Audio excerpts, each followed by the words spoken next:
I'd like to call the meeting to order October 25th, 2017 at 6:36. And It says 6:31. we'll have a pledge to the flag. Dusty, would you lead us with the pledge, please? Allegiance to the flag of the United States of America and to the republic for which it stands, one nation, under God, indivisible, with liberty and justice for all. Roll call, please. Councilmember Rodriguez. Present. Strong. Here? Ornstein. Yes. Vice Mayor Stransky. You want to get home early today, don't you? Yeah. Okay, we're going to go to item 2, which is public communications. Council welcomes participation in this meeting. Comments shall be limited to 3 minutes per person so that everyone may be given an opportunity to be heard. To matters and avoid repetition. Whenever any group or persons wishing to address the council on the same matter, the mayor may request that a spokesman be chosen by the group. This item is limited to matters that are not under the jurisdiction of the city council, which are not on the posted agenda. Public criticisms of the city council, commissions, boards, agencies will not be prohibited. No action shall be taken. Is there anybody that has anything for the public communications? Anybody?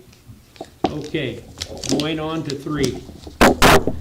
Public matters hearing. Discussion and possible action as a result of appointing a cannabis action permit fee, immediate approval of a new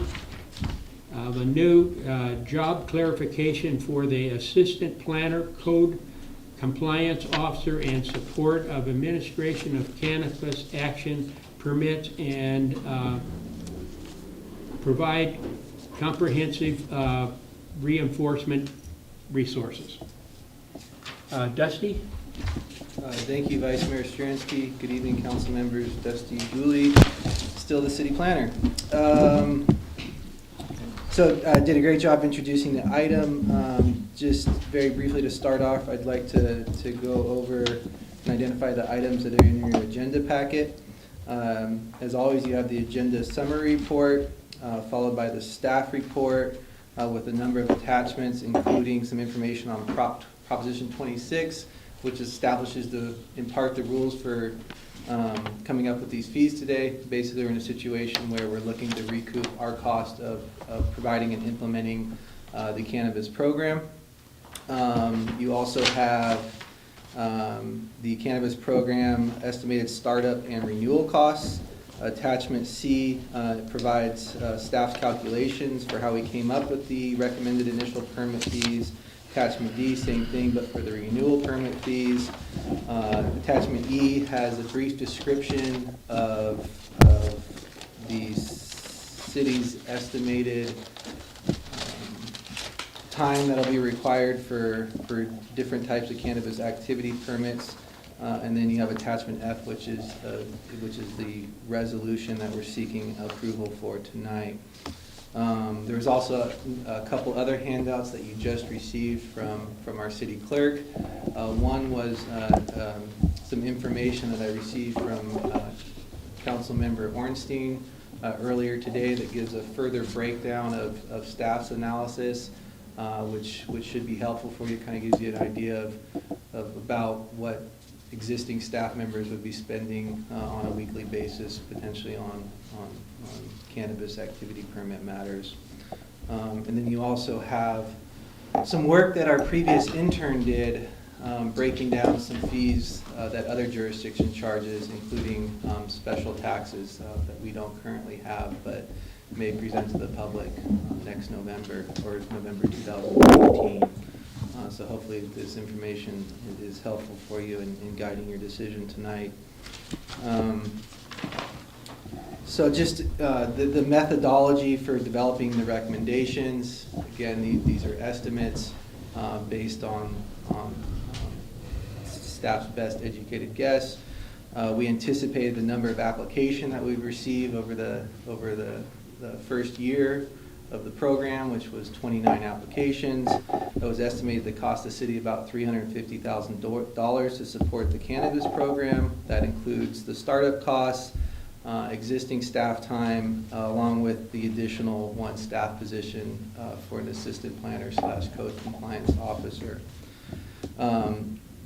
The fees not only represent the cost of managing the legal cannabis activities, but also include the cost of dealing with illegal activities, which in this city is primarily outdoor cultivation.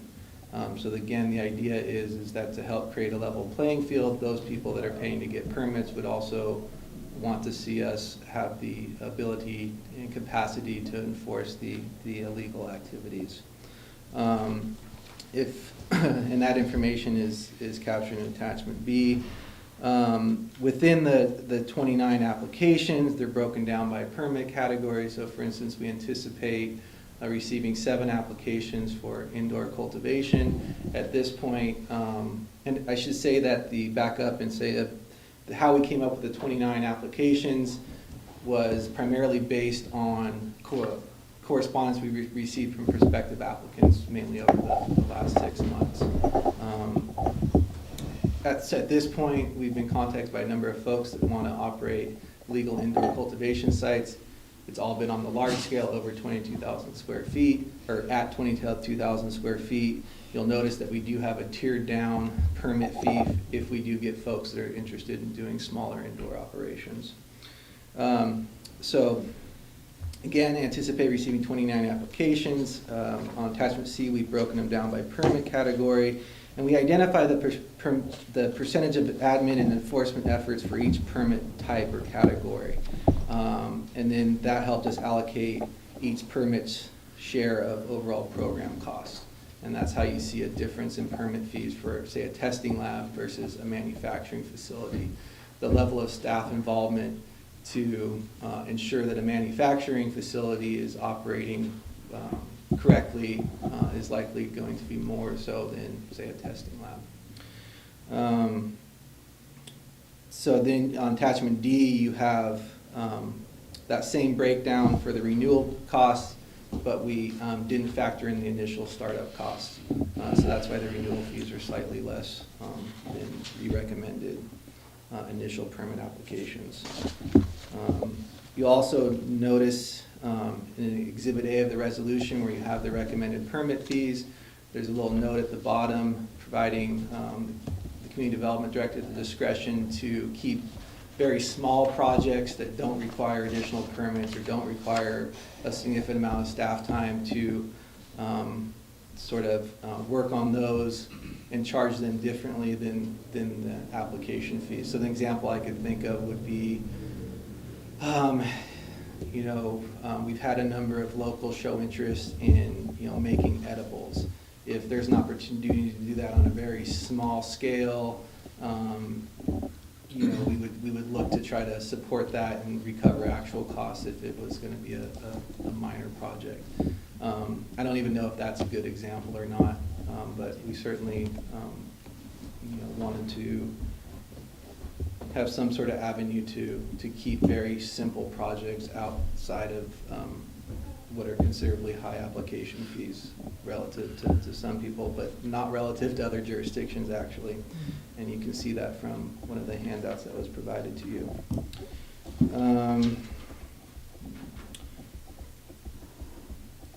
See also, again, recognizing that this is, staff's best crack at an educated guess.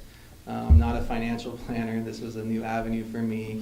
Certainly, tried to do my best. But I certainly plan on re-examining this, sooner than later. And so there is an opportunity to reset the fees based on, actual time spent working on these applications. Then, let's see here.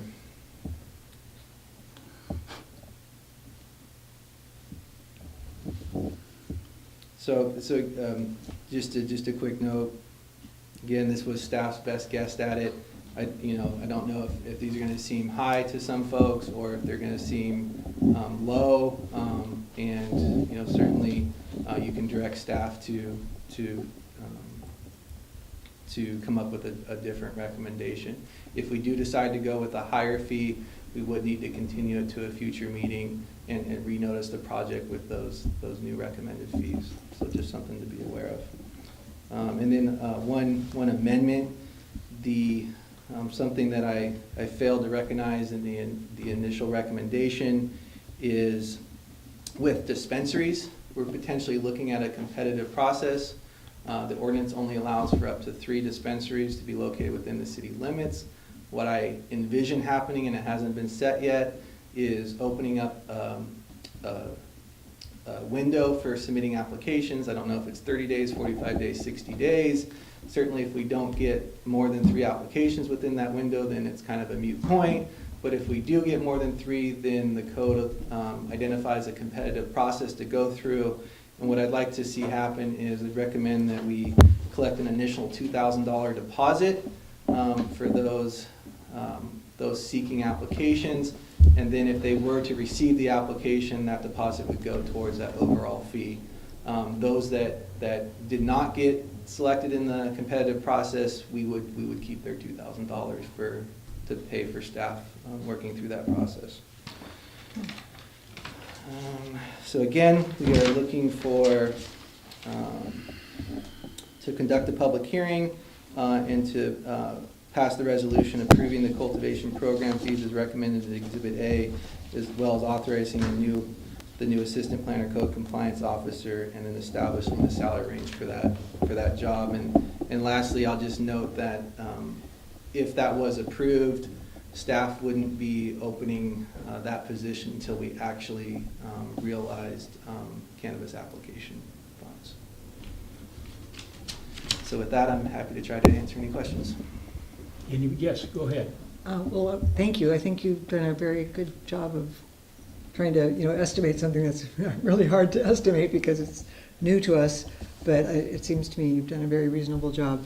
I wanted to ask, I guess, Jim, really, if we're enforcing illegal activities under this whole regime here, and there are fines for somebody who's doing an illegal grow or an illegal manufacturing or whatever within the city, do those fines come to the city as revenue or not? Yes, they do. They do. They do. The city has the ability to assess fines for code enforcement violations. Okay. And we, for example, about a year ago, someone had an illegal grow on the near the border of the city's property line, and about 200 plants, I think, were seized, and the person growing the crop refused efforts of the code enforcement officer, and those fees just added up at a pretty alarming rate. And I don't remember offhand what it was. I think it was in excess of $50,000. And the city, I believe that went into the city's general fund. It did. Eventually collected with a court order. The or money whatever. was collected? Yes. So that would be just another facet to this, is that eventually we may find that because we have an ordinance in place for legal activities, that there might be, there's an incentive for people to go legal, but also there might be some additional revenue coming to the city if we enforce non-legal operators. Yeah. Correct. Okay. Thank you. Ron? Do we have any idea how much it cost the city to pursue that mitigation? I know it went on for several months. And did anybody actually, compile all the costs? That would be John's costs and your costs, police, the court costs, all this other stuff. Yes, we did, and we built a And what? violator for that. I'm sorry, I can't hear you, John. Yes, we did compile all of the costs of code enforcement for that case, excuse me, and build a violator that the council forgave that. Okay, so the fine that the city received did cover the costs? More than. More than? Okay. Yes.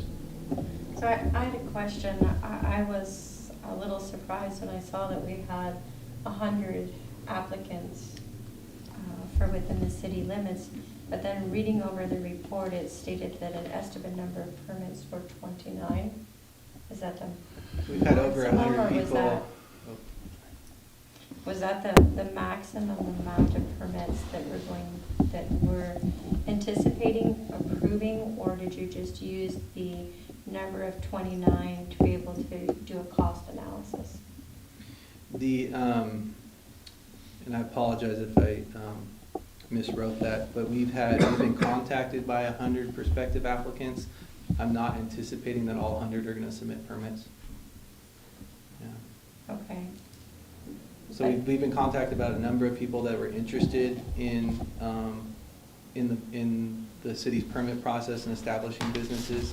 Many of them have not been able to locate a building or a property to conduct those on.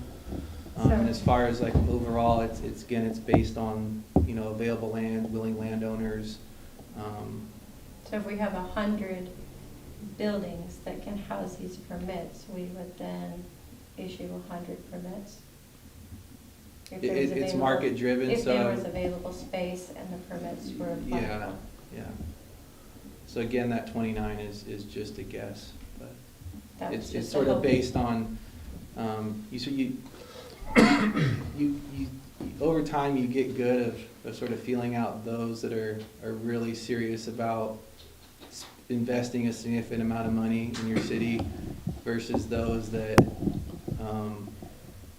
don't seem to have the resources or the desire or the capacity to really get it done.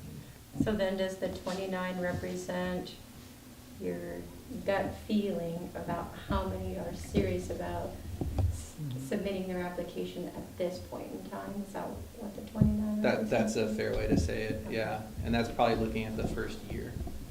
Okay. Go ahead, Ron. Yeah. Well, first of all, you did a good job under difficult conditions. It's always hard to polish up your crystal ball and try to nail down some hard numbers here. I feel that all of the permit fees are much lower than they should be, and I'll tell you why. Get comfortable. I am aware, and I have been aware even before we got the memo from Jim today. In fact, it was in the agenda package, the rules for fee structure, and that it can only cover costs. And I appreciate that. I understand that completely. The thing is that the numbers that you came up with for the permit fees are an arbitrary number, and it's based on how much it's going to cost the city to carry out the task of processing the paperwork, of enforcing, going out and visiting the licensed businesses, and more importantly, and probably a bigger chunk of it will be the unlicensed businesses. And I was reminded of that just tonight when I came to the meeting, and I pulled out of my garage and the stink hit me. So it's here. And that's the kind of thing that we're going to have to be watching after. Now, this city council went out on a limb several months ago when we even discussed a marijuana ordinance. For years it's been a no-fly zone, and I think that we finally came to the point to understand that the best way to deal with it is to deal with it and not ignore it. So you developed this ordinance, and we passed it, and we adopted it. And as we were doing that, I'm not speaking for the rest of the council, but I think I might be. I made a solemn oath to the citizens of this community that we were not putting this thing in place to make their lives miserable, that we were going to do everything we can to make sure that this new marijuana industry had no impact, negative impact on our community. So the permit fees is part of this whole story here. We have to be able to make sure that the laws are enforced, that we have the manpower and the resources to go after and make sure that illegal activities don't happen. And that goes for the licensed people who violate the rules of the ordinance, and obviously for the unlicensed people who violate it just by being there. So if we don't do this, if we're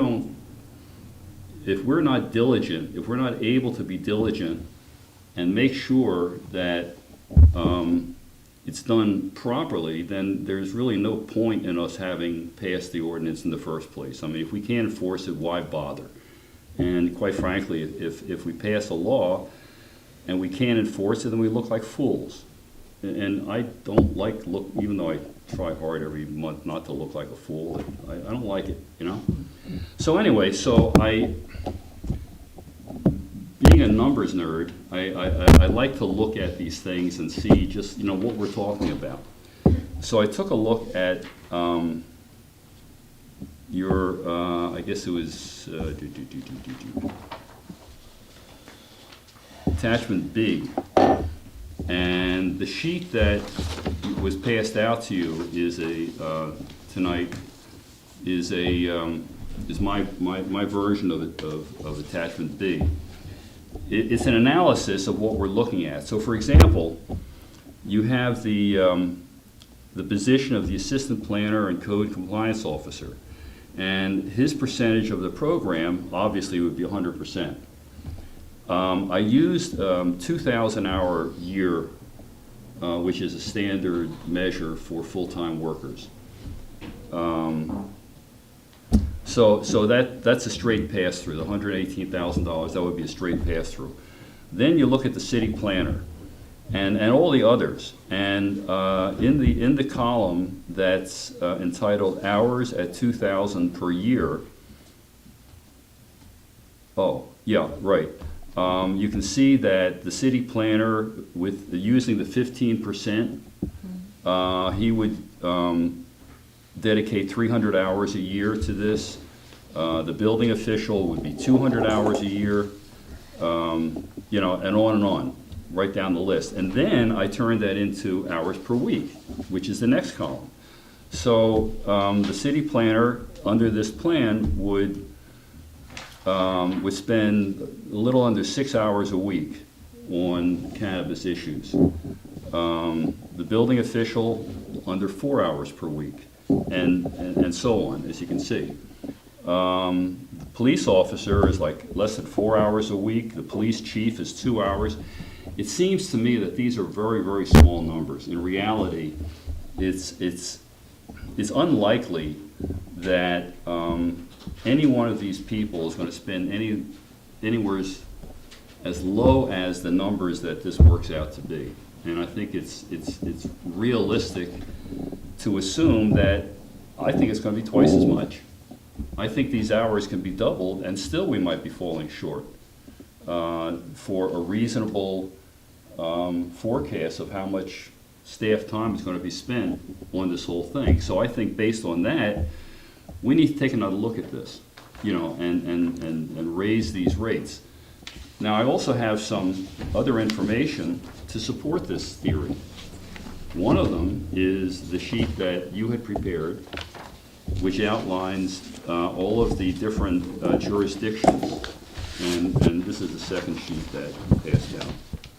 City of Arcata, right. Yeah, okay. And I just for the heck of it, I took a look at some of them. So for example, the first one on the list is a city called Adelanto. Never heard of it. And they impose a commercial marijuana activity excise tax of up to 5% of revenue. So I wanted to find out, what does 5% of revenue mean? Well, I took a number. I said, okay, if you're making $2 million a year in revenue, 5% would be $100,000 a year that this company would pay for tax. $2 million a year, you know, I don't think that's high. I think that's actually pretty low. The next one, Carson, you have a $25 per square foot tax for cultivators and 18% of gross proceeds. Oh, I didn't figure that 18% in there.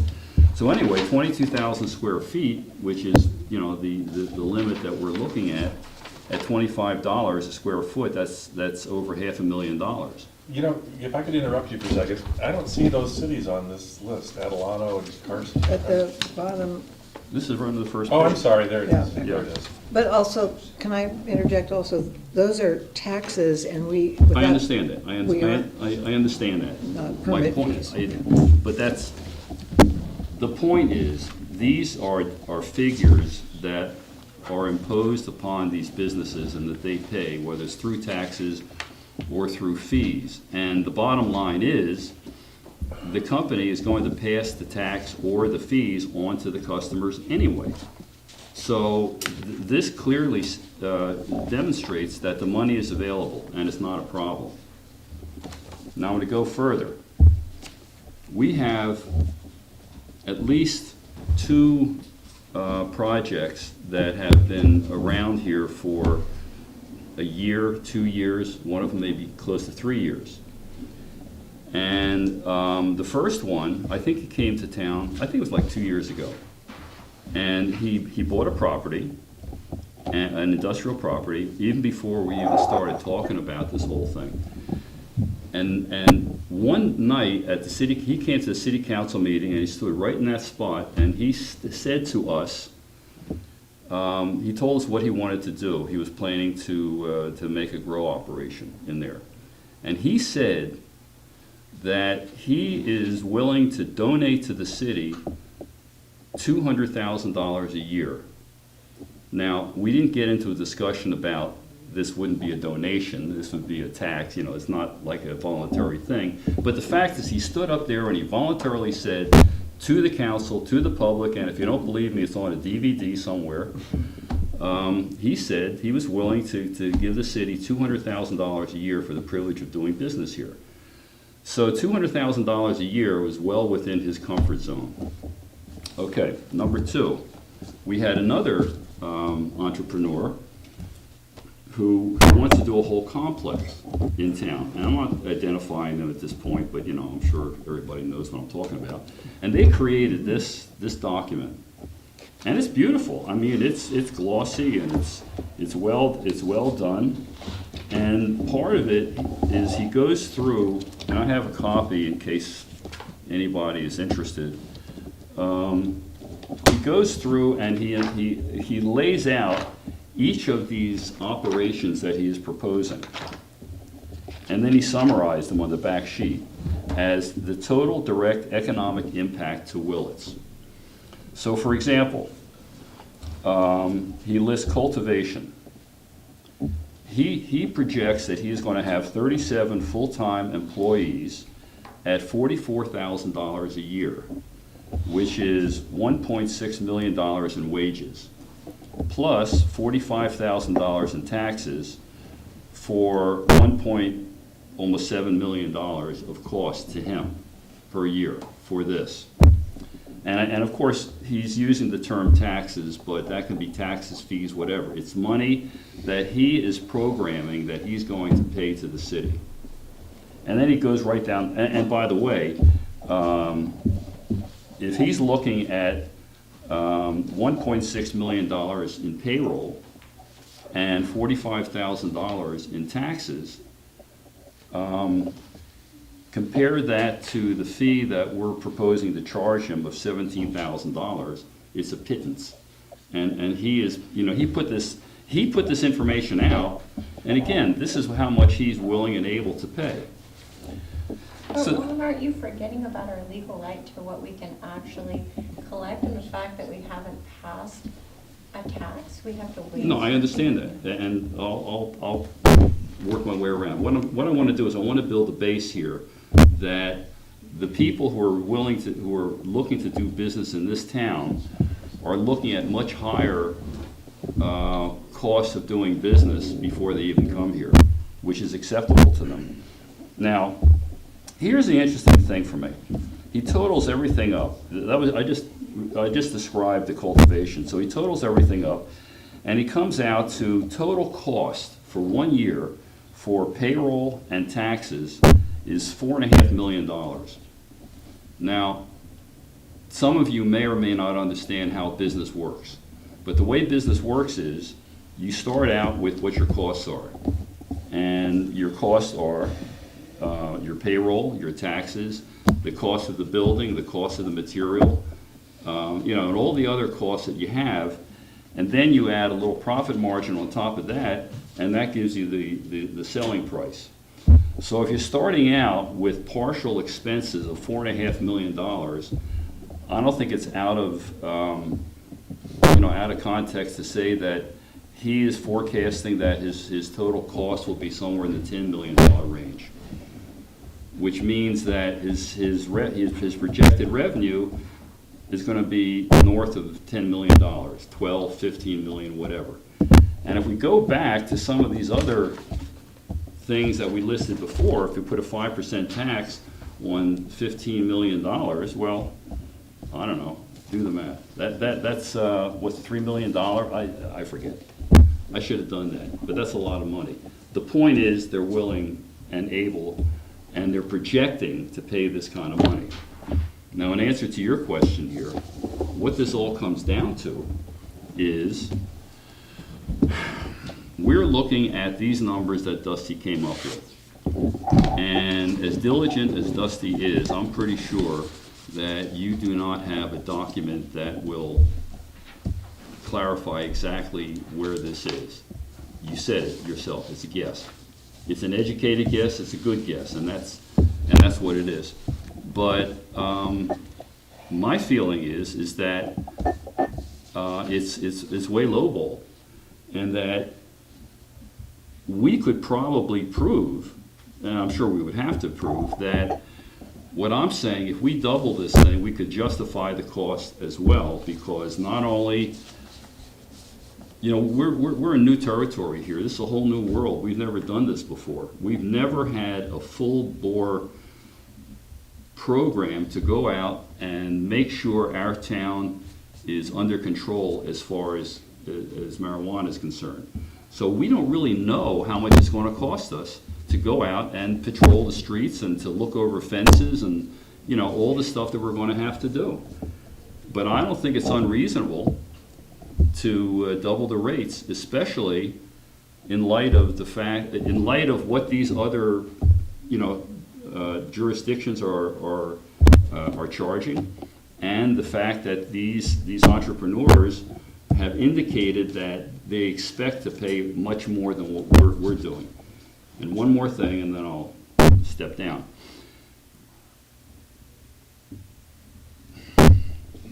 We will probably look at an excise tax, but that won't happen before next year, obviously.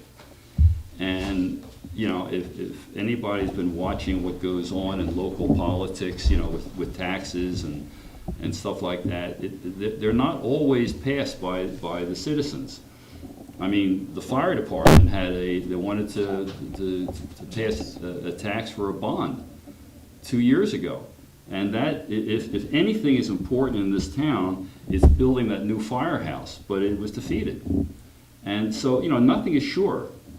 But there's no guarantee that we're going to get an excise tax passed next year. Whether or not we do, if the excise tax does pass, then we could revisit these fees and reduce them accordingly. But right now, this is all we have. And if we don't take advantage of this, then we're going to be out there hanging in the wind trying to enforce these regulations with no backup. So that's my story. Go ahead, yes. First of all, we cannot be charging taxes or fees we are only allowed to recoup our actual costs at this time. That is with correct. fees. So the argument that they're willing to pay more, or that they can afford to pay more is basically irrelevant. I do, however, have some sympathy with your concern that the staff time estimates may be low because we don't know yet. And when you look at the policing, for example, those are not a whole lot of hours, and the code enforcement is not a whole lot of hours. So I am at least willing to consider the option of, I don't know whether we can amend this tonight or whether we have to come back and renotice it if we were to change it. We would have to come back. To renotice. Another option would be to add, or maybe both, to add a contingency into our estimated costs so that when we set the fees, we are, we have a little leeway there if it ends up being a lot more, or some percentage for contingencies of how much it actually takes to process these applications. But I guess I'd like to hear from the public, and I'd like to hear from the other council members if they feel that these hours are not sufficient. But that's what we're looking at. We're not looking at excise taxes right now. Yes. We don't have that. Well, I'd just like to answer Okay. one of your comments is, apparently you weren't listening to my comments. No, I listened very What I carefully. said was, I used the example of what these companies were willing to do as an example of what they felt would be reasonable. And as far as, and again, I am fully aware that our fee structure can only cover our cost. The point that I'm making is we really, really don't know what the costs are. And I'm saying that the costs that are estimated in this document are lowball. Okay, I guess you didn't hear me either then, because I think I acknowledged exactly what you just said. Sabrina? I'd just like to address Ron's statement.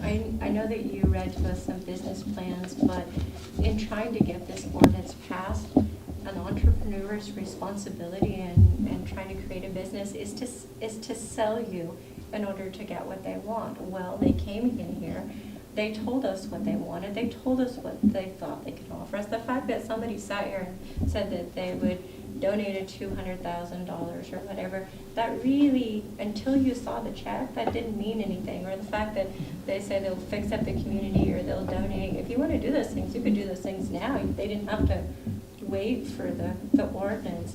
And so just because we see a business plan on a piece of paper, it really, to me, that didn't sell me anything other wrong than to state that they anticipate that they're going to make lots of money. But we already knew that they're hoping to make lots of money. Yeah, I know. So that doesn't, I feel like, So I'll be honest, I feel like you have a little bit of voters' regret. No, not at all. That's what it comes across to me, because you stated that you thought that that we were promising the community that there would be no impact.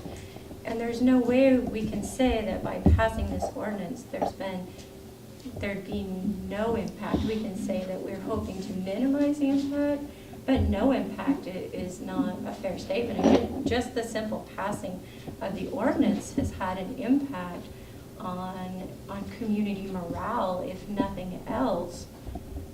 So it does have an impact. In terms of the fees themselves, I'm not an expert. I think that if Dusty, who's a professional, comes before the council and he thinks that these are fair rates, even though I'm not in favor of cannabis, to be very clear, if he comes before us and he says that these are fair rates, this is what he does for a living, this is what we hired him to do, I have to trust that he knows what he's doing. And I also know that we have an opportunity to revisit the rates if we don't feel like they're fair. And I made my decision knowing fully that the only way we were going to collect fees was based upon what we could justify. I was very clear in my vote. And I knew that this was coming if this passed. I like you would like this to be more, but it's not the right thing to do considering the way that the council voted. And we knew this beforehand. And we know that if we want to put a tax initiative on the ballot, we can do that. But we had all that information beforehand when the vote was taken, and now we're at the next step, which is to vote on rates. And I think that it's appropriate to trust the city professionals who worked on this to go with this. So I would ask that you would give them the opportunity and let them come back, and if they feel like we need to adjust it. Well, that's exactly what I'm talking about, and it's not a matter of trust. You know, Dusty and I spoke about this, and I'll ask you in open session here. Do you have a whole lot of experience setting permit fees for marijuana industries? No, I do not. Yeah, and you know, that was I knew the question, I knew the answer, you know. But he did No, give but us. nobody here does, and all I'm saying is, when you set the fees, it's all guesswork on everybody's part, so my part as well. When I say we should double the fees, I have no, it's just a gut feeling, you know, just like Dusty had a gut feeling, and I don't know how many other folks you consulted with on this as well, but it's all guesswork. And I think that there is this little underlying reluctance on some people's parts to not bother the cannabis entrepreneurs too much. We don't want to scare them away or something like that. I mean, I heard this remark from some other folks not too long ago, that if we impose too high a fee, they're going to go somewhere else. Well, that's nonsense. They're not going to go anywhere else. If they would have been there already. And someone used the word hope, that they said that I said that I hope we can enforce this and keep it clean. Well, I never used the word hope. I'm not a hope kind of guy. I try to make things happen. And that's why I feel we need more money to put more effort into this to guarantee that we can do what we have to do. Dusty, my thing is not maybe as much as Ron, but I think that the staff has done a really good job with trying to come up with something that is good and fair.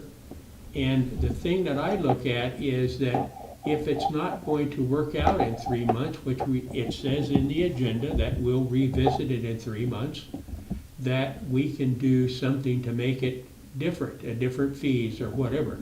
Because I just think that Dusty has done a good job, and the staff has done a good job with trying to come up with some fees that are, I mean, nobody really knows what it's going to cost us.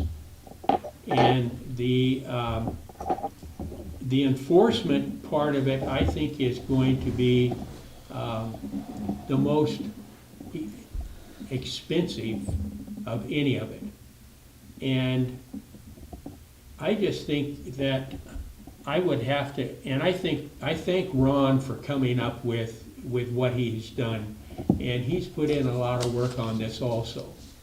And but I would just really kind of go along with what Dusty has to say. But I would like to turn it over to the audience and see what they have to say. Out into the, go ahead, John.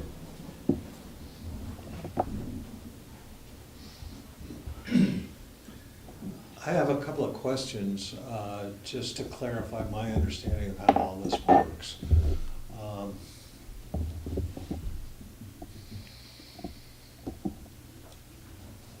First of all, is my understanding correct that the state law requires that we contain this to cost recovery for the applications for these, and that if we were to pass an excise tax or a square footage charge or something like that, that money would just go into the general fund? That's right. For what we're talking about now is a regulatory fee for processing applications and issuing permits or licenses. And for that kind of activity, the fee has to have a direct relationship to the cost of the city's service in providing and allowing this activity. So we are required by law to come up with our best estimate of what we think this new activity, this new type of a license, what it's going to cost the city to administrate it, to review and approve applications, and to enforce the law. And that's what Dusty has done. He's done his best to try and come up with what those anticipated costs are. And the law says that the fee that we charge cannot exceed those anticipated costs, and that every dollar that's collected must be used in this particular program. And you may not collect excess dollars and put it into your general fund. It's got to be used for this, and it can't exceed the cost of the service.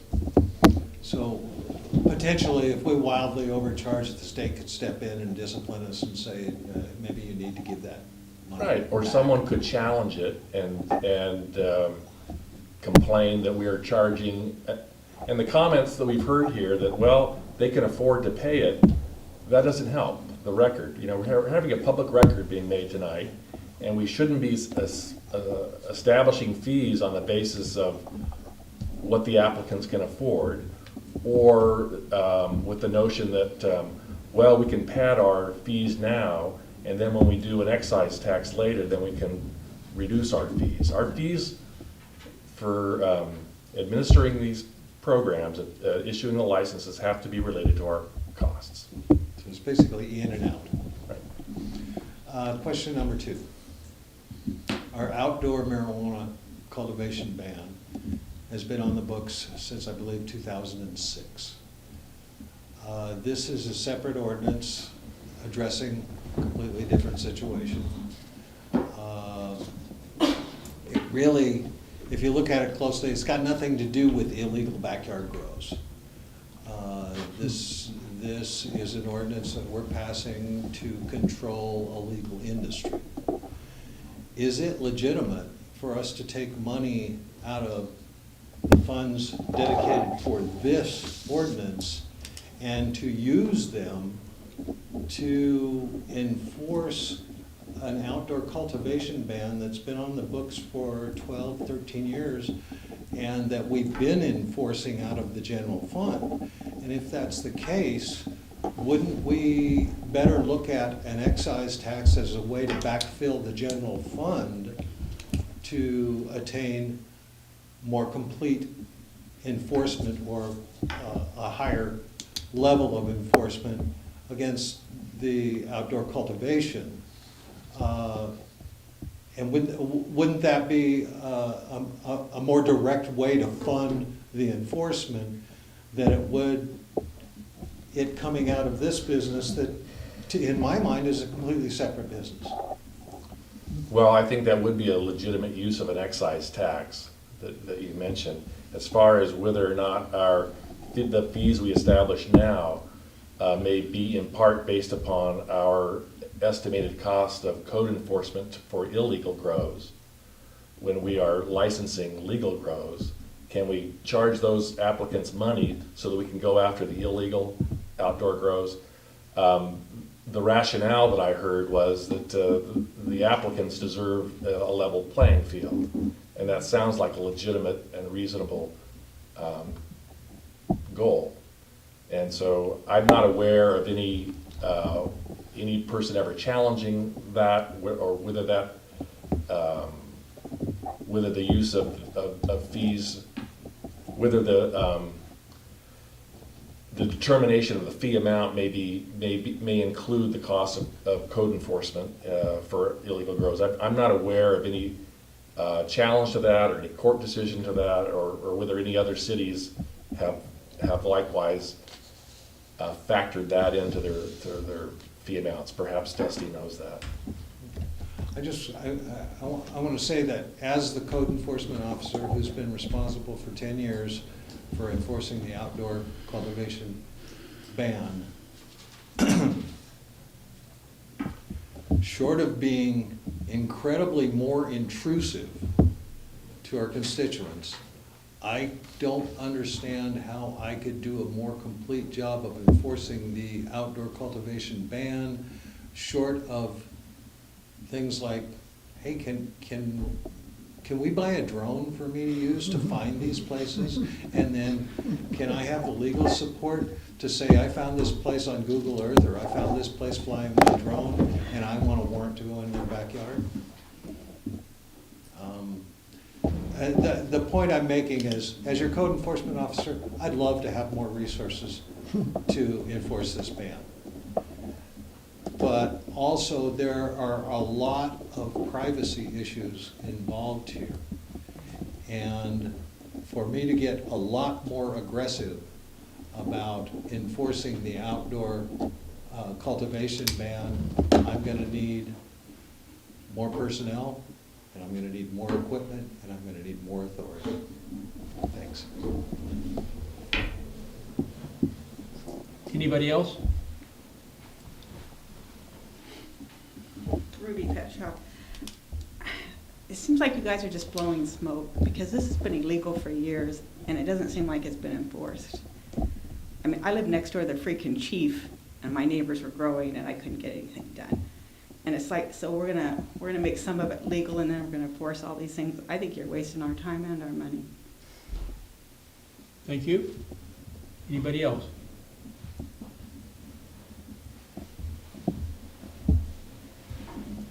My name is Marcy Boyles. I'm totally against all this, and I wanted to know if the city's gonna put up a fund for the children, if it's so close to the schools and stuff, if they have an asthma attack and die from it, are they gonna be up for a lawsuit? Or are they gonna cover the medication and stuff? Because who is for all this? And there's a lot of people involved, and there's a lot of illnesses and people that have trouble with their lungs, COPD, whatever. Are they supposed to have to do this? We go for a walk every night. We can't even go 2 steps without smelling it. People standing on the corner, nobody does a damn thing. And that's not fair to us. That's all I have to say. Thank you. Anybody else? Good evening, Councilmember and City Staff, Kevin Shi. I just want to comment on the fees and stuff. So, I mean, I understand, like Mr. Lance has mentioned that, the fee and the application fees, that's strictly a reimbursement by law. So, I mean, you guys have done everything from the beginning the right way and done a very good job. I don't think you should really try to figure out some way to get, I don't know, however more to, but I do agree with Dusty that the city should probably overshoot a little bit to just make sure the city's cost is covered for sure. And I think that can be flexible. Like if the first year we try out, if it's not enough, we increase it. If it's too much, I guess you guys probably have to refund anyways. But I do agree that excess tax should be probably the bigger concern that we should put on the ballot as soon as possible to take advantage of this industry on the city level to use the fund. And as more companies and business starts, I think you see the majority of this business, we're pro-tax on excess tax, just like a lot of other commodity that we're doing right now. So I think that can be a lengthy process, and that sounds like we're at the missed deadline for this year.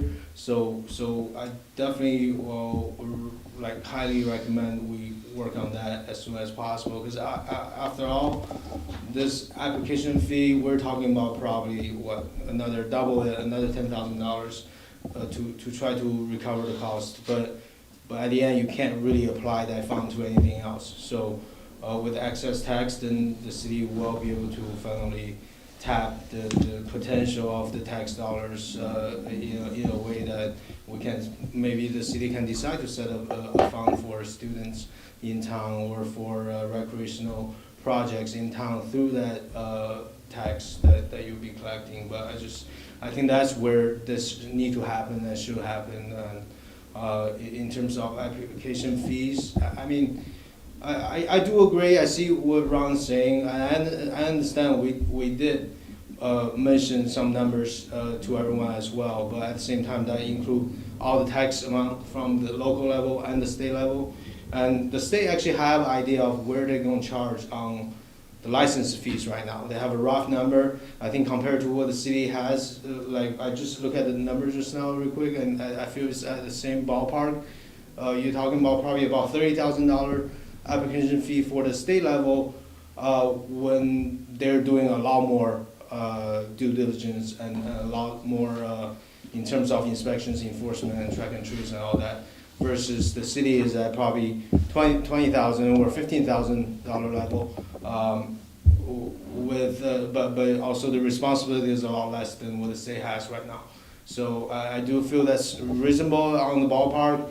If you feel we should overshoot more to make sure the city doesn't come out of the pocket for this thing, I definitely support that. But I do see the number right now should be the ballpark. And then we're talking about the state already going to collect $9.25 tax on every ounce of flour, and then $2.75 on every ounce of leaves. And that money should all be redistributed back into the local at the end. I mean, at least that's how they're planning to do this thing. Obviously, if the local can set up a reasonable amount of excess tax on this industry, I think that will be very beneficial for the city as well. But just remind everyone, it's such a new industry, and we just don't. I mean, I think it's way more profitable long term for Willits to attract a more legitimate business that make sure although they're building there's no odor, and make sure they do everything right. But I think it's more important for the long-term success to actually build a foundation and an atmosphere that's more friendly for this business, since we already decided on the ordinance, instead of like maybe put some like too much burden at the beginning, then scare people away. I mean, if business is successful, I think every business man in this or businesswoman in this community is poor community. I mean, we all just been through the fire. It's not like the fire is not going to get to us, or it's not. I mean, we all have our heart in this community deeply, and I do believe that everyone will do their part for the community. So, thanks. Thank you. Anyone else?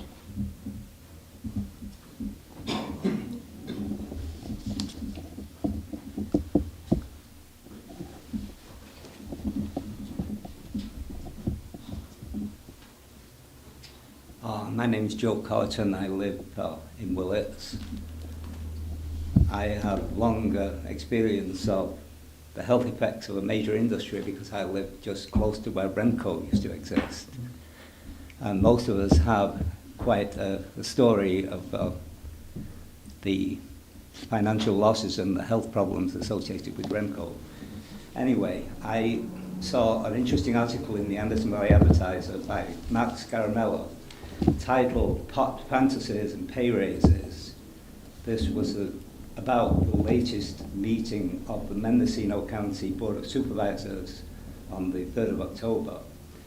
It pretty much establishes that there are cultivation programs, which incidentally several of the applicants have been raided by the Fish and Game Department. The expenses associated with the county administering this program are quite staggering.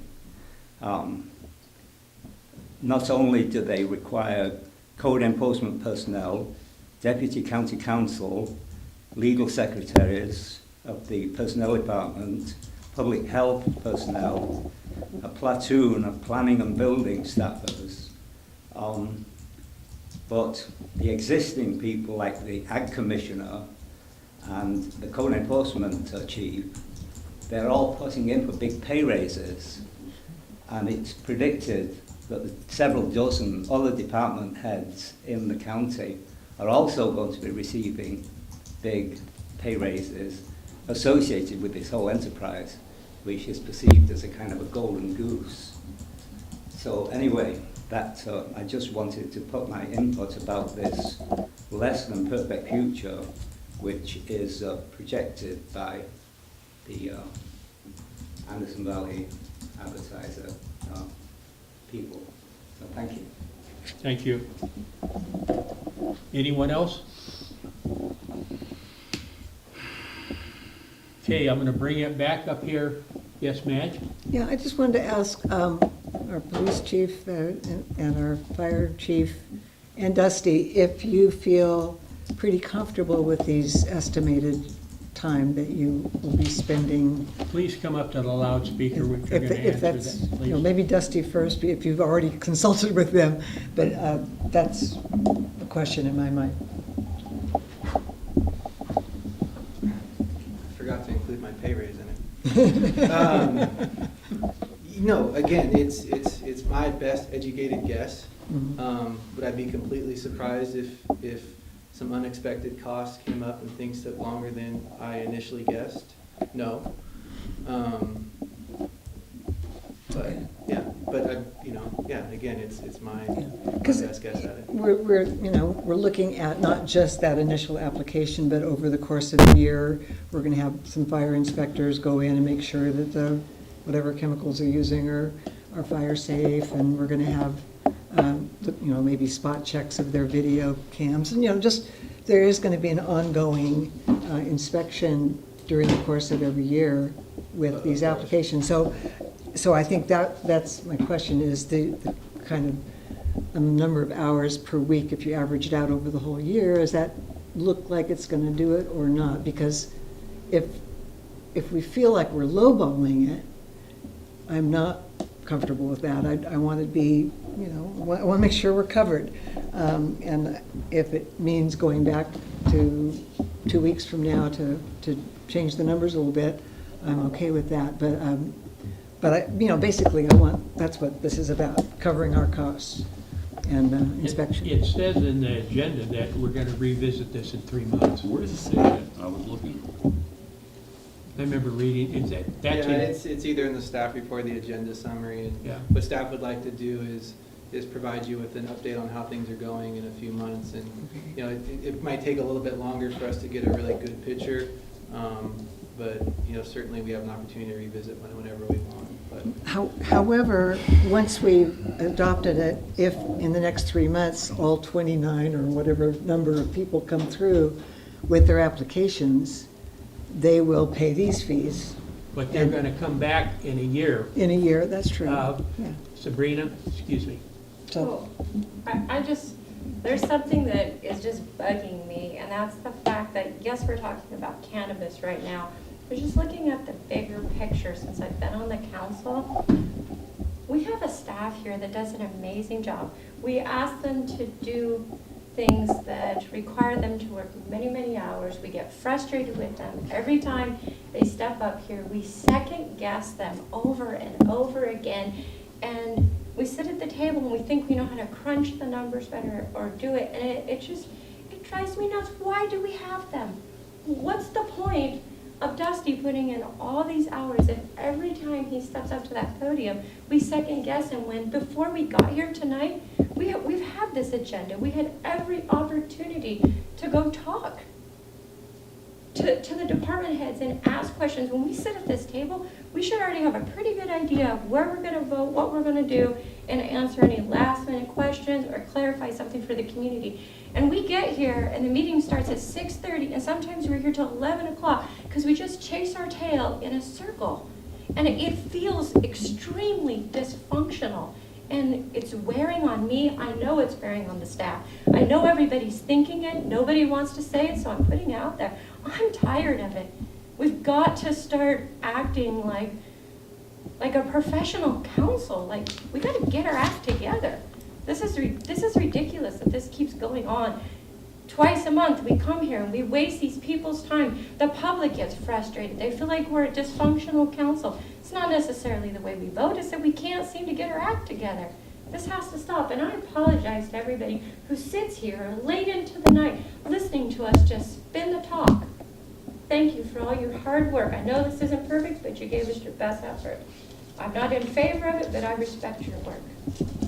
So are you suggesting then that the city council's function is to sit here and listen to everything the staff says and rubber stamp it? Absolutely not. I've never been a rubber Well, stamp. then how do you reconcile that with questioning what they bring to us? But why don't you ask these questions before we get to the meeting? I did, actually. Oh, But this is also an open public meeting, and all this conversation is for public consumption as well.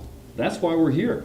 It is, and a certain amount of conversation I get, but sometimes it just seems like it's just repeating the thoughts in your head over and over again and going in a circle. We need some clarity. I thought the agenda was very clear, and I thought the numbers that Dusty had come up with were very clear. And I think that it's a good basis to get started. And we're gonna revisit it, we're gonna make mistakes, we're gonna do it, probably raise it or lower it or whatever. This is brand new territory. And I agree with Sabrina. Dusty and the staff has put in a whole lot of time, and they've done an excellent job, and they have definitely put in the hours to do it. And I think that we ought to go with what they have to say and look at it in 3 months. Anybody want to make a motion? I'll make a motion that we adopt the staff recommendation. Is this the recommended action? The recommended Okay. action. Do I have excuse me, Dusty? Quick point of clarity. At the end of my introduction, I mentioned about adding in the $2,000 deposit for the dispensaries. That's correct. And so, yes, that That should pleases be. the council up. Staff would Thank recommend you for that. reminding me that, yes.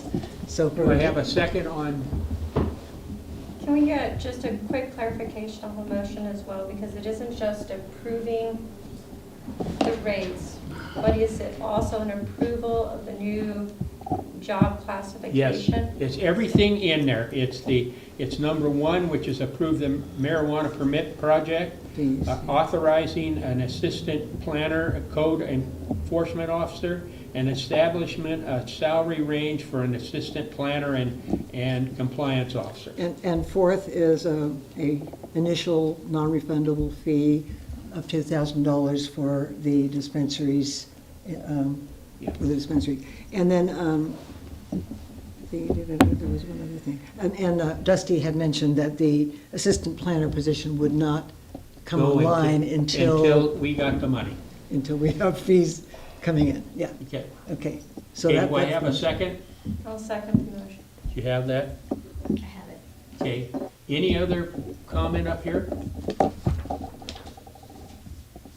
Roll call, please. Councilmember Rodriguez? Yes. Strong? Yes, Ornstein? No. No. Stransky? Yes.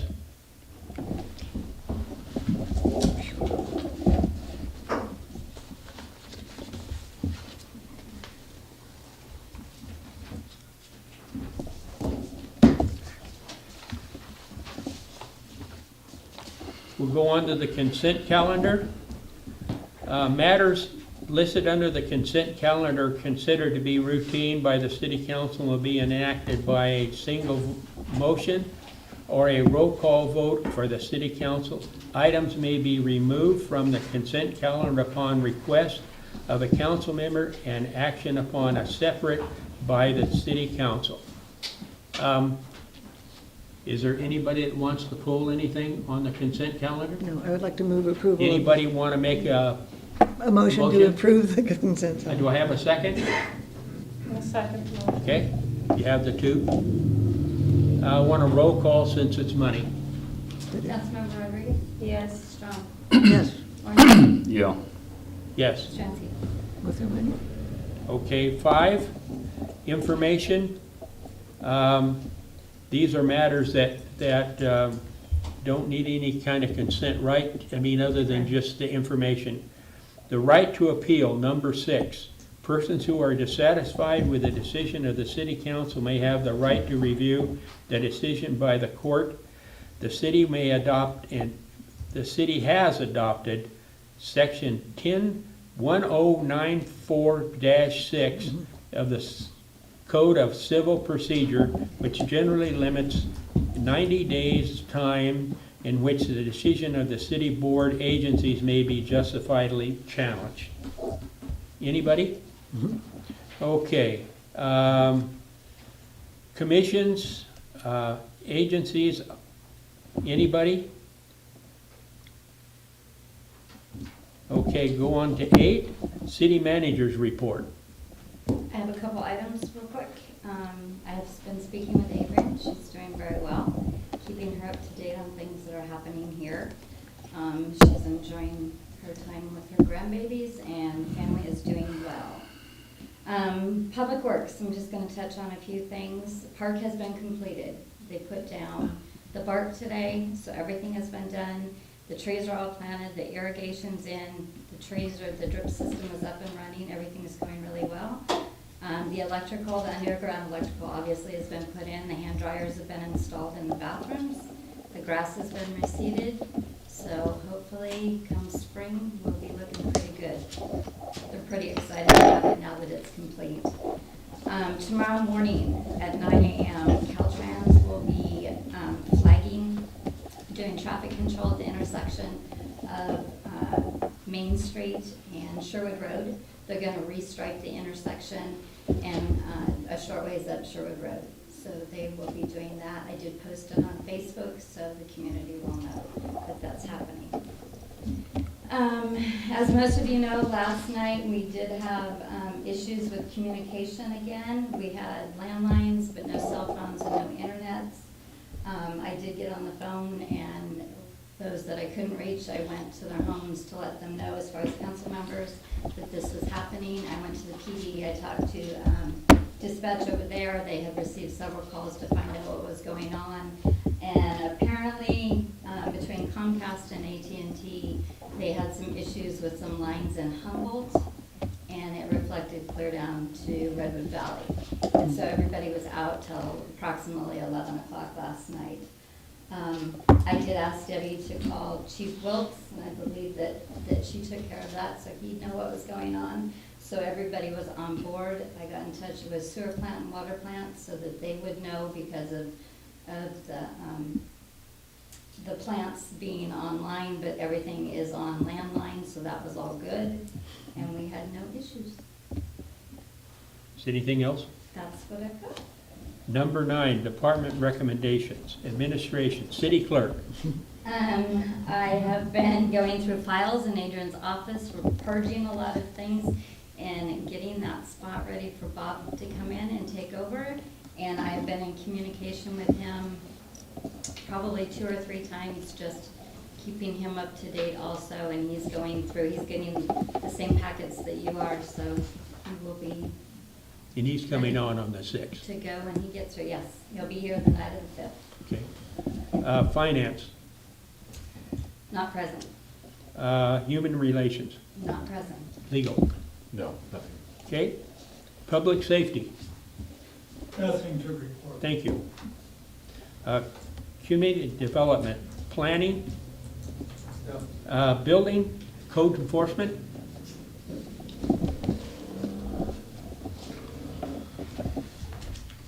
Good evening.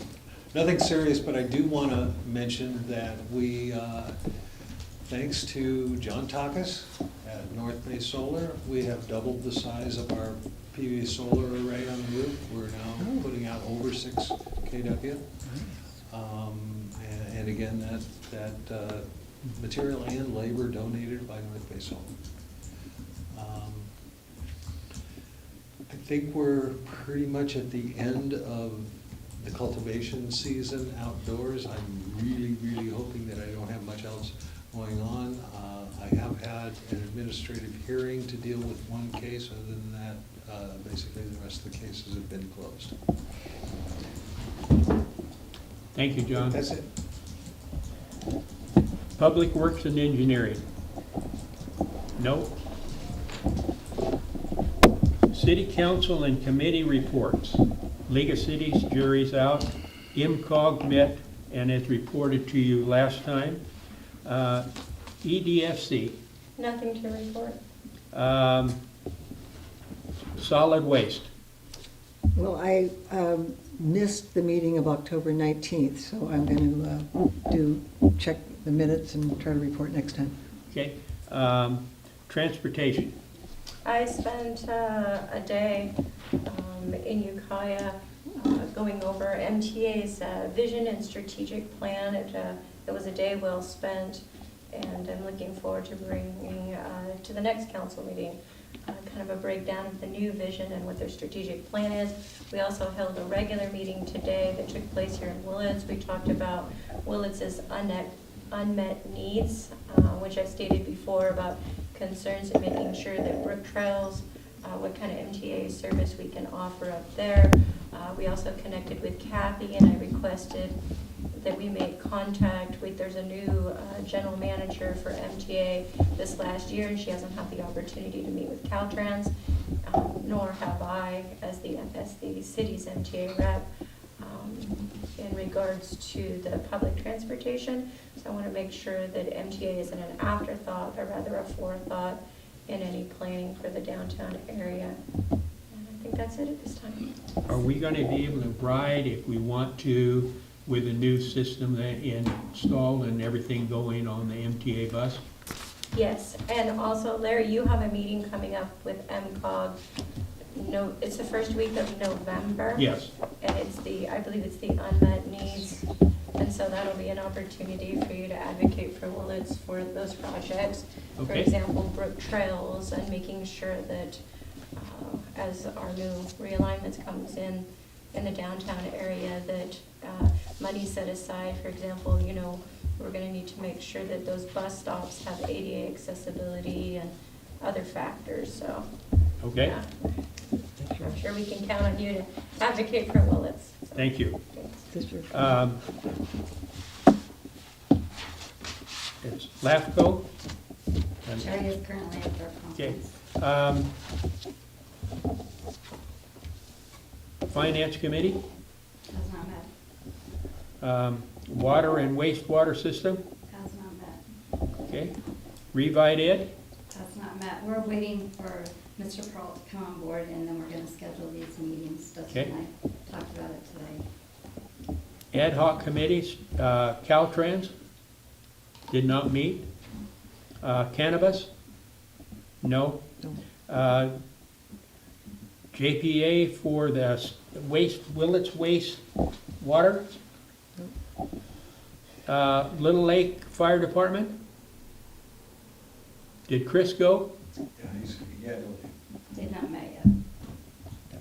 I just wanted to say, I really want to thank Chris and the crew that came and did all of the things that they did. This is our first chance as a council to thank everybody that really went out of their way and did everything that they needed. And Sabrina and Chris to open up the building for the people that had no place to go. And the logistics of people that had to have pets, small pets, big pets, whatever, how to do. I thought it was really great that the big pets at the rodeo grounds could be set up for that, and I thought that whoever thought about that was thinking really good.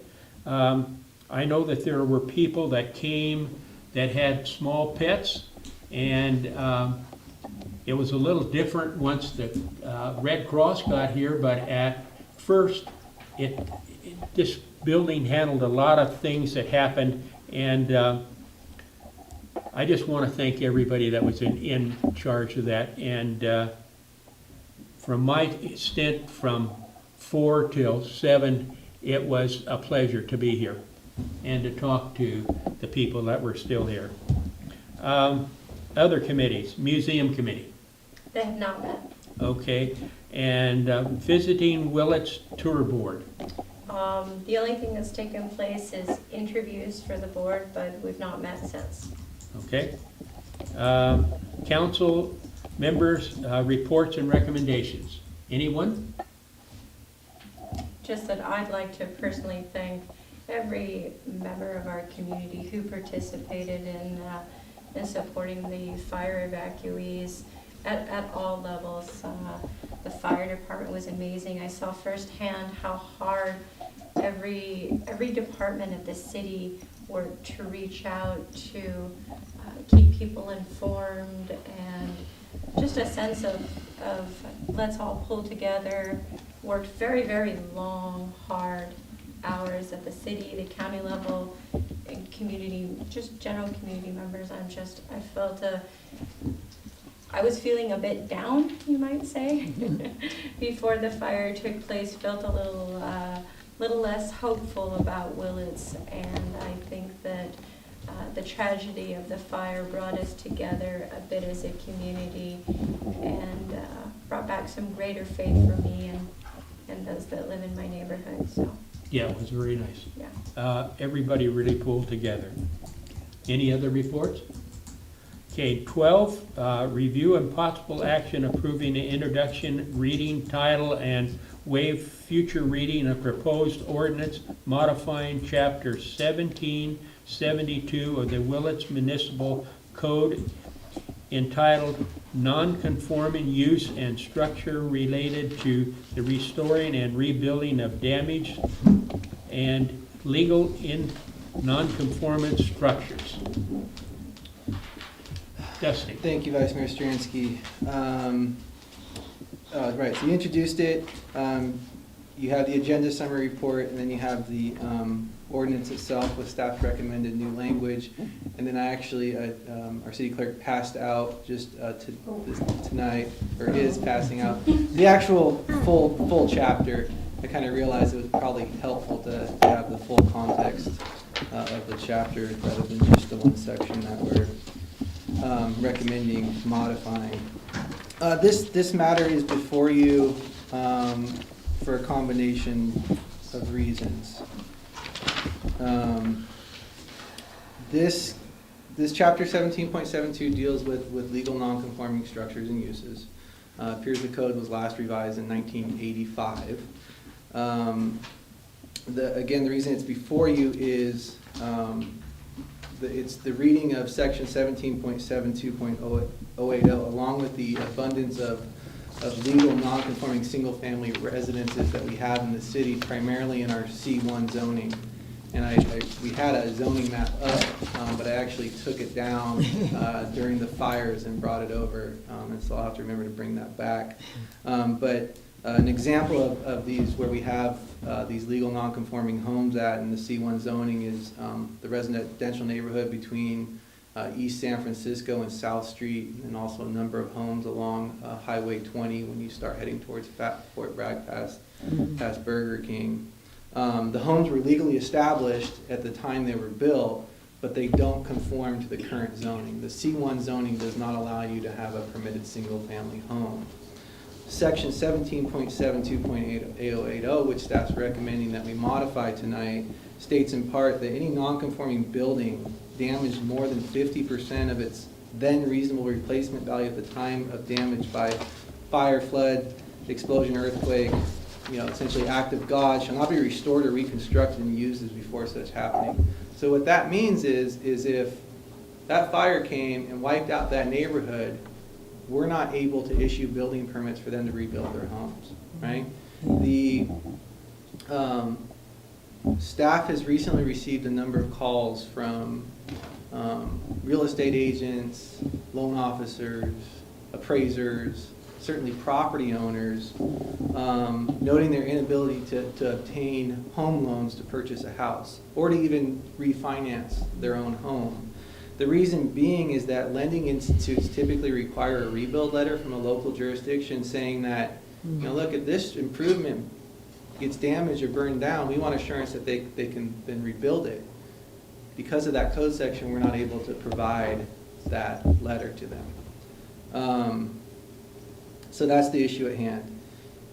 The idea behind legal non-conforming, or behind non-conforming uses and structures, is you're trying to phase them out, right? So over time, you're trying to get the improvements and the uses on the property to conform to the current rules, regulations, and standards.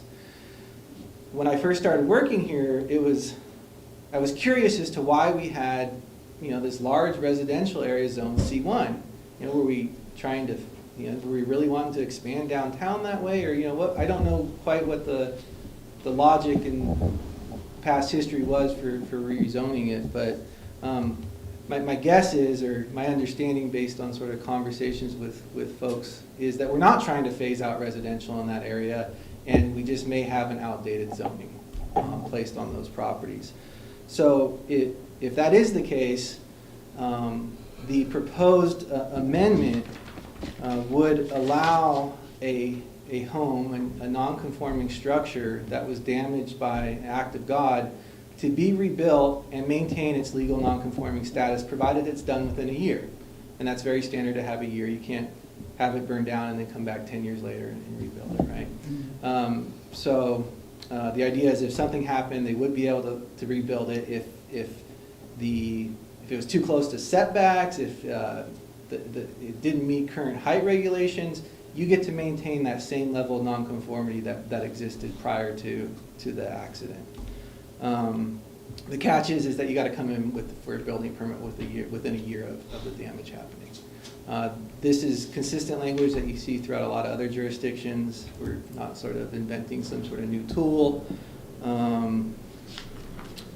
And so what we're looking for is approval of the ordinance tonight.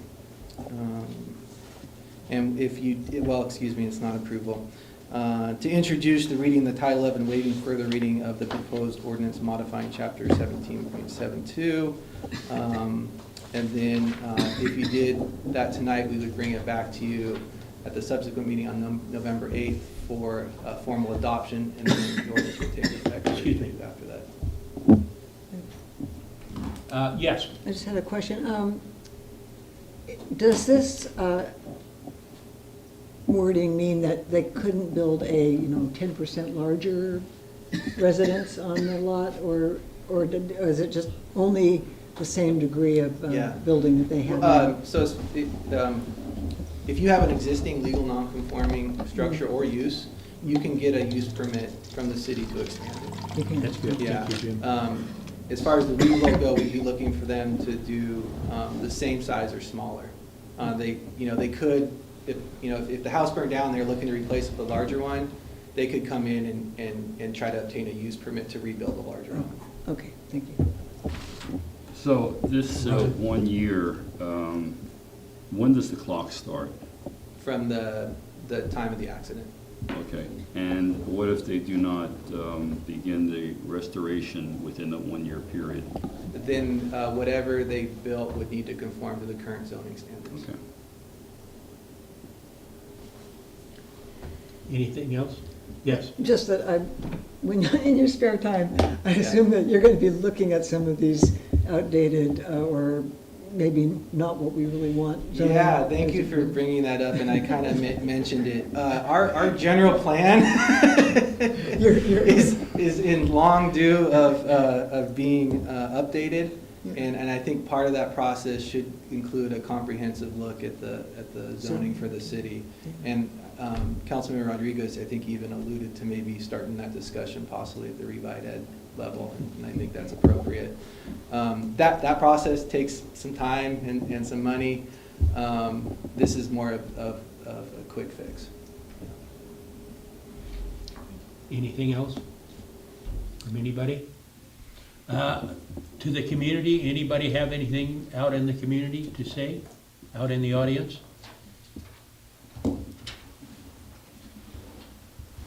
Okay, back up here again.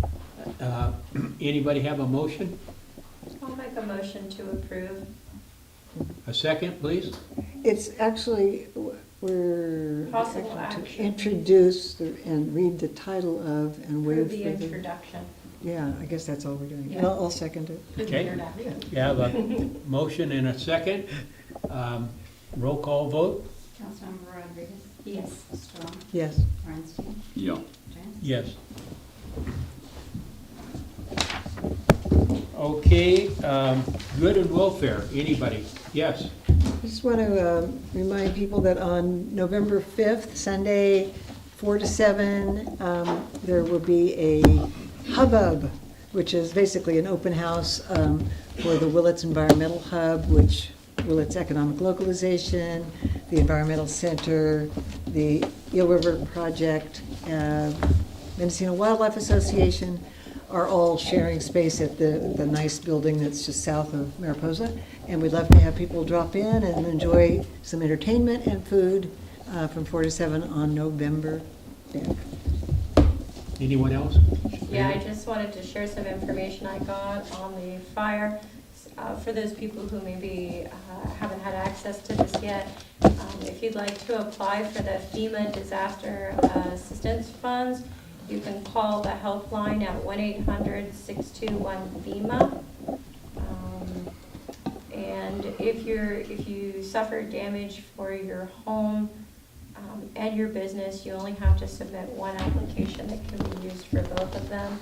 And then there is also the Redwood Fire Local Assistance Center that's located at Mendocino College Gymnasium. They're open Monday through Friday from 10 to 7. They have available food assistance, public health, Social Security is there, EDD is there. There's counseling services, the Ag Commission, there's the State Contractors Licensing Board, DMV is there, and many other departments are there to help people. So even if you have, it's my understanding that some of the people in our community have suffered a loss simply by not having their gas on. I can't verify that, but I did hear something about if we were without gas for 2 days and you suffered a loss as a result of that, that you should apply for the FEMA Disaster Assistance Center. If you're not sure, call and apply. And where is this again?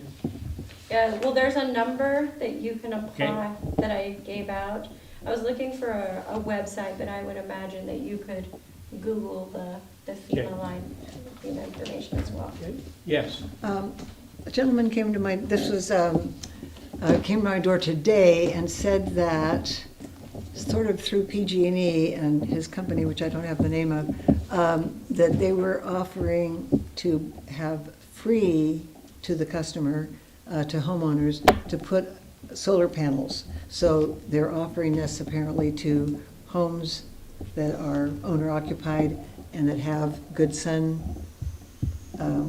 and you have to have at least $60 per month on your electrical bill. So I will look into that, but if that indeed is something that's offered to our whole community and doesn't cost the homeowner anything and actually saves them apparently something like 40% on their electric bills, and increases Yeah, our... please check into that. Yeah, it would increase our reliance on solar instead of other forms of non-renewable. So anyway, I was intrigued, and I will find out more about it. Ron? Nothing. Okay. Since there isn't any executive session, I make for a motion for adjournment. So, yes. So moved.